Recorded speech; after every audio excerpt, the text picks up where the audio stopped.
Leitura Livro dos Médiuns, capítulo 4, continuação dos sistemas. Sistema sonambúlico.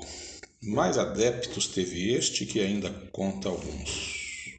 Admite, como o anterior, que todas as comunicações inteligentes provêm da alma ou espírito do médium, mas para explicar o fato de um médium tratar de assuntos que estão fora do âmbito de seus conhecimentos, em vez de supor a existência nele de uma alma múltipla, atribui essa aptidão a uma sobreexcitação momentânea de suas faculdades mentais, a uma espécie de estado sonambúlico ou estático, que lhe exalta e desenvolve a inteligência. Não há como negar, em certos casos, a influência dessa causa.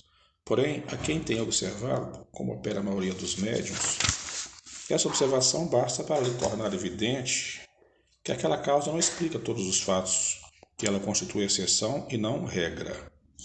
Poder-se acreditar que fosse assim se o médium tivesse sempre ar de inspirado ou de estático, aspecto que, aliás, lhe seria fácil aparentar perfeitamente, se quisesse representar uma comédia. Como, porém, se há de crer na inspiração quando o médium escreve como uma máquina, sem ter a mínima consciência do que está obtendo, sem a menor emoção, sem se ocupar com o que faz, distraído, rindo e conversando de uma coisa e de outra? Concebe-se sobreexcitação das ideias, mas não se compreende possa fazer que uma pessoa escreva sem saber escrever, e ainda menos quando as comunicações são transmitidas por pancadas ou com o auxílio de uma prancheta de uma cesta.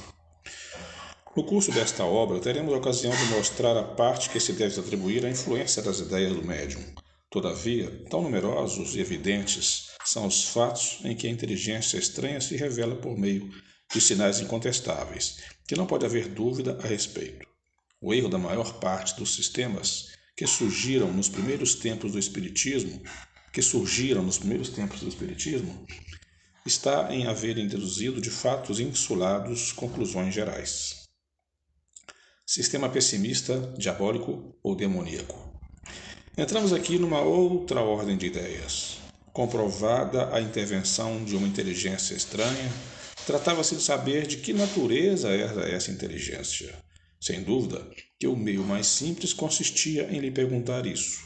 Algumas pessoas, contudo, entenderam que esse processo não oferecia garantias bastantes e assentaram de ver em todas as manifestações unicamente uma obra diabólica. Segundo essas pessoas, só o diabo ou os demônios podem comunicar-se.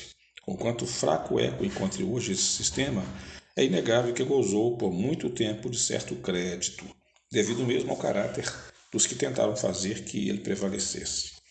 Faremos, entretanto, notar que os partidários do sistema demoníaco não devem ser classificados entre os adversários do espiritismo. Ao contrário, sejam demônios ou anjos, os seres que se comunicam são sempre seres incorpóreos.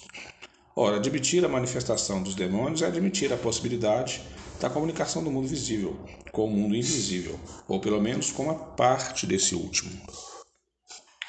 Compreende-se que a crença na comunicação exclusiva dos demônios, por muito irracional que seja, não houvesse parecido impossível quando se considerava os espíritos como seres criados fora da humanidade.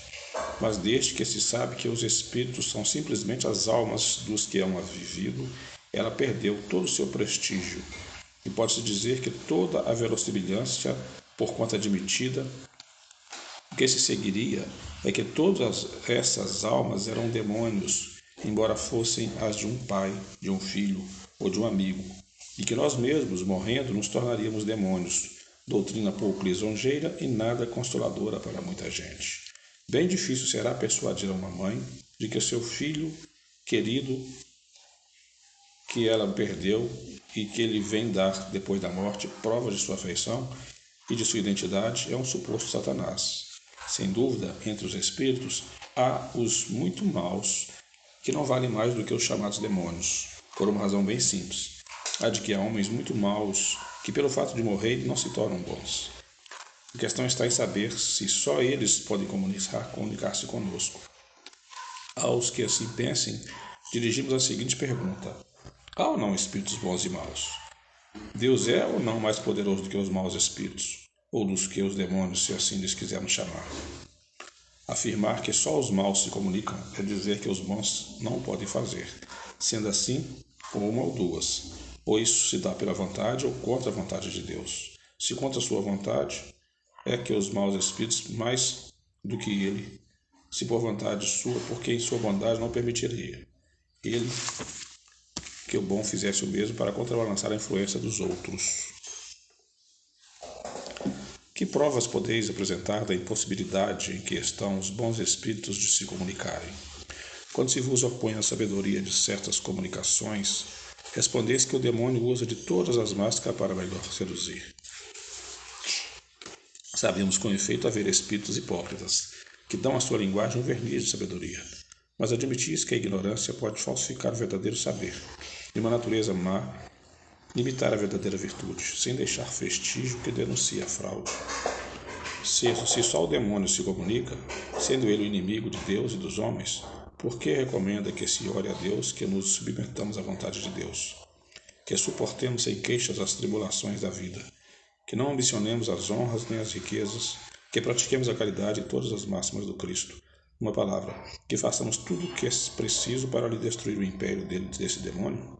Se tais conselhos o demônio é quem os dá, forçoso será convir em que, por muito manhoso que seja, bastante inábil é ele, fornecendo armas contra si mesmo. Pois que os espíritos se comunicam é que Deus o permite. Em presença das boas e das más comunicações, não será mais lógico admitir-se que umas a Deus permite para nos experimentar e a outras para nos aconselhar ao bem? 8. Que direis de um pai que deixasse o filho à mercê dos exemplos e dos conselhos perniciosos, e que o afastasse de si, que o privasse do contato com as pessoas que o pudessem desviar do mal? Ser-nos lícito supor que Deus procede como um bom pai, não procederia, e que, sendo ele a bondade por excelência, faça menos do que faria um homem? 9. A Igreja reconhece como autênticas certas manifestações da Virgem e de outros santos em aparições, visões, comunicações orais, etc. Essa crença não está em contradição com a doutrina da comunicação exclusiva dos demônios? Acreditamos que algumas pessoas hajam professado de boa fé em essa teoria, mas também cremos que muitas a adotaram unicamente com o fito de fazer que outras fugissem de ocupar-se com tais coisas, pelo temor das comunicações más, cujo recebimento todos estão sujeitos. Dizendo que só o diabo se manifesta, quiser aterrorizar, quase como se faz com uma criança, a quem se diz, não toque nisso, pois queima. A intervenção pode ter sido louvável, porém o objetivo falhou, porquanto a proibição basta para excitar a curiosidade, e bem poucos são aqueles a quem o medo do diabo tolhe a iniciativa. Todos querem vê-lo, quando mais não seja para saber como é feito, e muito espantados ficam por não o acharem tão feio como imaginam. E não se poderia achar também outro motivo para essa teoria exclusiva do diabo? Gente há para quem todos os que não lhe são do mesmo parecer estão em erro. Ora, os que pretendem que todas as comunicações provêm do demônio não serão a isso induzidos pelo erro? Ora, os que pretendem que todas as comunicações provêm do demônio não serão a isso induzidos pelo receio de que os espíritos não estejam de acordo com eles sobre todos os pontos, mais ainda sobre os que se referem aos interesses desse mundo do que sobre os que concernem ao interesse do outro? Não podendo negar os fatos, entenderam de apresentá-los sob forma apavorante. Esse meio, entretanto, não produziu melhor resultado do que os outros. Onde o temor do ridículo se mostra impotente, é forçoso que se deixe passar as coisas. Os muçulmanos que ouvissem um espírito falar contra leis do Alcorão, certamente acreditaria tratar-se de um mau espírito. O mesmo se daria com o judeu, pelo que toca a certas práticas da lei de Moisés. Quanto aos católicos, de um ouvimos que o espírito que se comunica não podia deixar de ser o diabo, porque se permitiria a liberdade de pensar de modo diverso do dele, acerca do poder temporal, se bem que, em suma, o espírito não houvesse pregado senão a caridade, a tolerância, o amor ao próximo e a abnegação das coisas desse mundo, preceitos todos ensinados pelo próprio Cristo. não sendo os espíritos mais do que as almas dos homens, e não sendo estes perfeitos, o que se segue é que há espíritos igualmente imperfeitos, cujos caracteres se refletem nas suas comunicações.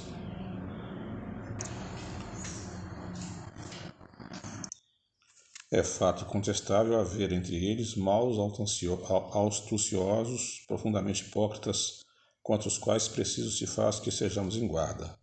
Deus nos outorgou a razão e o discernimento para apreciarmos assim os espíritos como os homens. O melhor meio de obviar aos inconvenientes da prática do espiritismo não consiste em proibi-la, mas em fazê-lo compreendido. Um receio imaginário, apenas por um instante, impressiona e não atinge a todos. A realidade claramente demonstrada, todos a compreendem. Sistemas otimista. Ao lado dos que neste fenômeno unicamente veem a ação do demônio, estão outros que tão somente hão visto a dos bons espíritos. Supuseram que, estando liberta da matéria, a alma nenhum véu mais lhe encobre coisa alguma, devendo ela, portanto, possuir a ciência e a sabedoria suprema. A confiança cega nessa superioridade absoluta dos seres do mundo invisível tem sido para muitos a causa de não poucas decepções. Estes aprenderão à sua custa a desconfiar de certos espíritos quanto de certos homens. Sistema unispírita ou monoespírita. Como variedade do sistema otimista, temos o que se baseia na crença de que um único espírito se comunica com os homens, sendo esse espírito o Cristo, que é o protetor da terra. Diante das comunicações da mais baixa de trivialidade e revoltante grosseria, impregnada de malevolência e de maldade, haveria profanação e impiedade em supor-se que pudesse emanar do espírito do bem por excelência. Se os que assim o creem nunca tivessem obtido senão comunicações inatacáveis, ainda se lhes conceberia ilusão.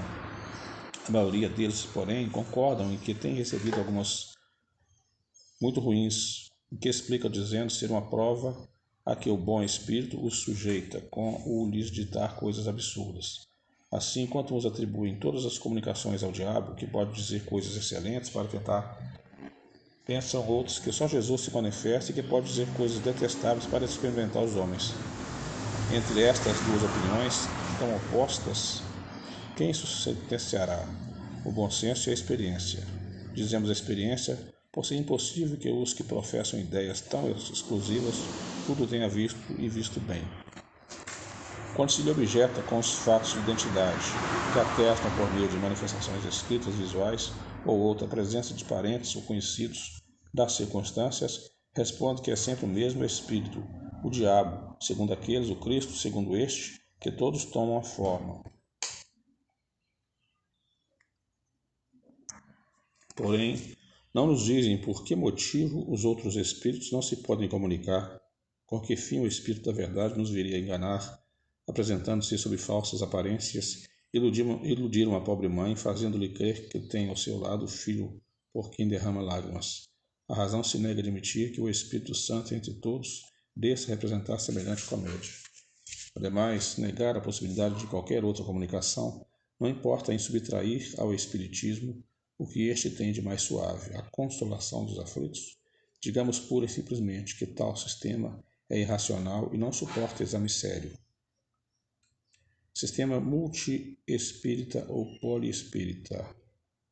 Todos os sistemas a que temos passado revista, sem excetuar os que se orientam no sentido de negar, fundam-se em algumas observações, porém incompletas ou mal interpretadas. Se uma casa for vermelha de um lado e branca do outro, aquele que a houver visto apenas por um lado afirmaria que ela é branca. Outros declaram que é vermelha. Ambos estão em erro e terão razão. No entanto, aquele que a tenha visto dos dois lados dirá que a casa é branca e vermelha, e só ele estará com a verdade. O mesmo sucede com a opinião que se forma do Espiritismo. Pode ser verdadeira a certos respeitos, e falsa se generalizar o que é parcial, se tornar como regra o que constitui exceção, como todo o que é apenas a parte. Por isso dizemos que quem deseja estudar esta ciência deve observar muito e durante muito tempo. Só o tempo lhe permitirá aprender os pormenores, notar os matizes delicados, observar uma imensidade de fatos característicos que lhe serão outros tantos raios de luz. Se, porém, se detiver na superfície, expõe-se a formular juízo prematuro e, conseguintemente, errôneo. Eis aqui as consequências gerais deduzidas de uma observação completa, e que agora formam a crença, pode-se dizer, da universalidade dos espíritas, visto que os sistemas restritos não passam de opiniões insuladas. Primeiro, os fenômenos espíritas são produzidos por inteligências extracorpóreas, às quais também se dá o nome de espíritos. Segundo, os espíritos constituem o mundo invisível, estão em toda parte, povoam infinitamente os espaços. Temos muito de contínuo em torno de nós, com os quais nos achamos em contato. Terceiro, os espíritos reagem incessantemente sobre o mundo físico e sobre o mundo moral, e são uma das potências da natureza. Quarto, os espíritos não são seres à parte, dentro da criação, mas as almas dos que hão vivido na terra ou em outros mundos, e que despiram o invólucro corpóreo, de onde se segue que as almas dos homens são espíritos encarnados e que nós, morrendo, nos tornamos espíritos. Quinto, há espíritos de todos os graus de bondade, de malícia, de saber e de ignorância. Sexto, todos estão submetidos à lei do progresso e podem todos chegar à perfeição. Mas como têm livre-arbítrio, lá chegam em tempo mais ou menos longo, conforme seus esforços e vontade.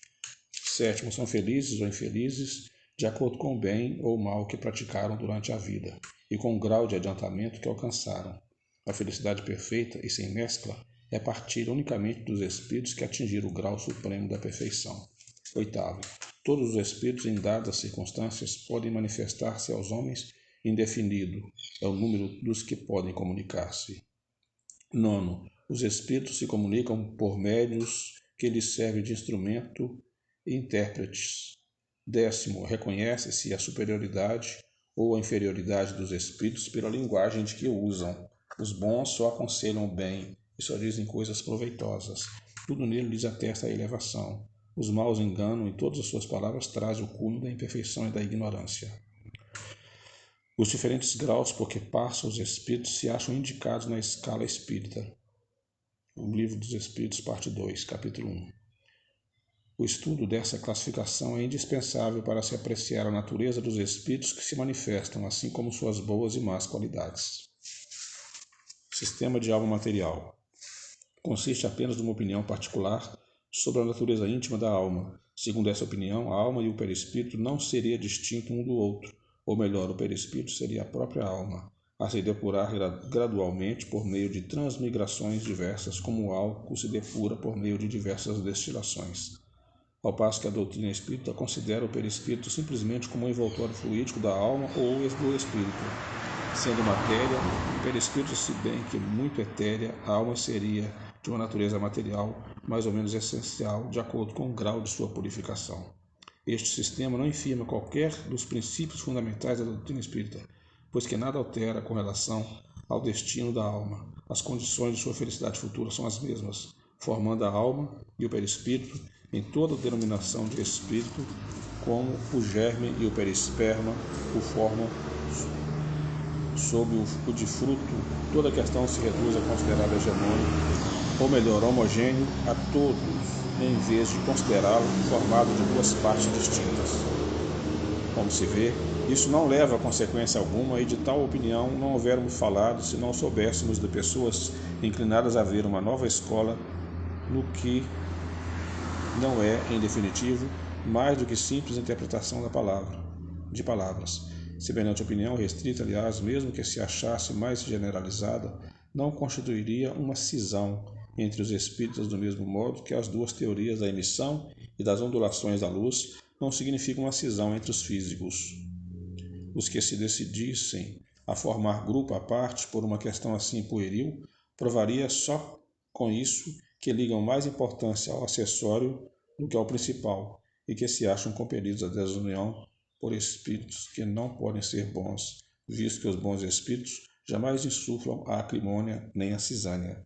Daí o concitarmos todos os verdadeiros espíritas a se manterem em guarda contra tais sugestões e a não darem a certos pormenores mais importância do que merecem.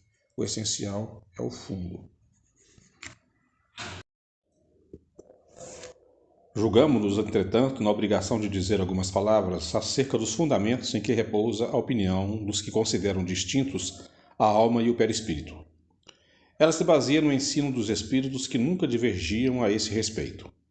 Referimos-nos aos esclarecidos, porquanto entre os espíritos em geral, muitos há que não sabem mais que sabem mesmo, menos do que os homens, ao passo que a teoria contrária é de concepção humana. Não inventamos nem imaginamos o perispírito para explicar os fenômenos.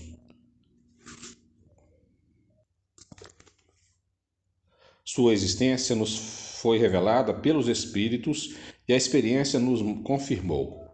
Apoia-se também no estudo das sensações dos espíritos e, sobretudo, no fenômeno das aparições tangíveis. Fenômeno que, de conformidade com a opinião que estamos apreciando, implicaria a solidificação e a desagregação das partes constitutivas da alma e, pois, a sua desorganização. Fora mister, além disso, admitir-se que esta matéria, que pode ser percebida pelos nossos sentidos, é ela própria o princípio inteligente, e que não nos parece mais racional do que confundir o corpo com a alma, ou a roupa com o corpo. Quanto à natureza íntima da alma, esta desconhecemos. Quando se diz que a alma é imaterial, deve-se entendê-lo em sentido relativo, não em sentido absoluto. Por isso que a imaterialidade absoluta seria o nada. Ora, a alma ou o espírito são alguma coisa. Qualificando-a de imaterial, quer-se dizer que sua essência é de tal modo superior que nenhuma analogia tem com o que chamamos matéria, e que assim, para nós, ela é imaterial. Eis aqui a resposta que sobre este assunto deu um espírito, abre aspas. O que uns chamam perispírito não é senão o que outros chamam envoltório material fluídico. Direi de modo mais lógico, para me fazer compreendido, que esse fluido é a perfectibilidade dos sentidos, a extensão da vista e das ideias. Falo aqui dos espíritos elevados. Quanto aos espíritos inferiores, os fluidos terrestres ainda lhes são de todo inerentes, logo são como vedes matéria. Daí os sofrimentos da fome, do frio, etc. Sofrimentos que os espíritos superiores não podem experimentar, visto que os fluidos terrestres se acham depurados em torno do pensamento, isto é, da alma. Esta, para progredir, necessita sempre de um agente. Sem agente, ela nada é para vós, ou melhor, não a podeis conceber. O perispírito para nós, espíritos errantes, é o agente por meio do qual nos comunicamos convosco, quer indiretamente pelo vosso corpo ou pelo vosso perispírito, quer diretamente pela vossa alma, donde infinitas modalidades de médiuns e de comunicações. Agora, o ponto de vista científico, ou seja, a essência mesma do perispírito. Isso é outra questão. Compreendei primeiro moralmente. Resta apenas uma discussão sobre a natureza dos fluidos, coisa que, por ora, é inexplicável. A ciência ainda não sabe bastante, porém lá chegará, se quiser caminhar com o espiritismo. O perispírito pode variar e mudar ao infinito. A alma é o pensamento. Não muda de natureza. Não vades mais longe por este lado. Trata-se de um ponto que não pode ser explicado.